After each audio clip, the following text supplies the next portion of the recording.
क्या आप जानते हैं, एक राजा ने एक छोटे से कबूतर की जान बचाने के लिए अपने ही शरीर का मांस काट दिया था। लेकिन क्यों और अंत में क्या हुआ?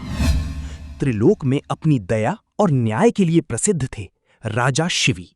उनका दरबार न्याय और करुणा का प्रतीक था। तभी अचानक एक घायल और डरा हुआ कबूतर उड़ता हुआ आया और सीधे राजा की गोद में गिर पड़ा। पूरा दरबार हैरान रह गया और उसी क्षण एक खतरनाक बाज भी वहां आ पहुंचा। बाज की तीखी नजरें शिकार पर टिकी थीं। उसने कहा, राजन, ये मेरा भोजन है, इसे मुझे सौंप दो। राजा शिवी शांत रहे। उन्होंने कबूतर को अपने सीने से लगाते हुए कहा, ये मेरी शरण में आया है, मैं इसे नहीं दूंगा। बाज मुस्कुराया और बोला, तो फिर इसके वजन के बराबर अपने शरीर का मांस दे दो। बिना एक पल गवाए राजा ने यह शर्त स्वीकार कर ली और तुरंत तराजू मंगवाया गया। एक पलड़े में कबूतर रखा गया और दूसरे में राजा ने अपने शरीर का मांस रखना शुरू किया, लेकिन तराजू संतुलित ही नहीं हो रहा था।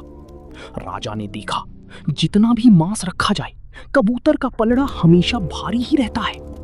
तभी राजा को एक गहरी बात समझ में आई।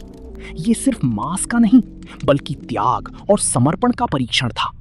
और फिर बिना झिझक के राजा खुद उस तराजू पर जाकर बैठ गए और बोले, अब मैं स्वयं को अर्पित करता हूं।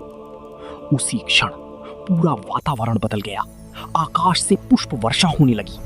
बाज और कबूतर धीरे धीरे अपने असली रूप में आ गए। वे थे देवराज इंद्र और अग्निदेव। उन्होंने राजा शिवी को आशीर्वाद देते हुए कहा, राजन, आपका ये त्याग युगों युगों तक याद रखा जाएगा।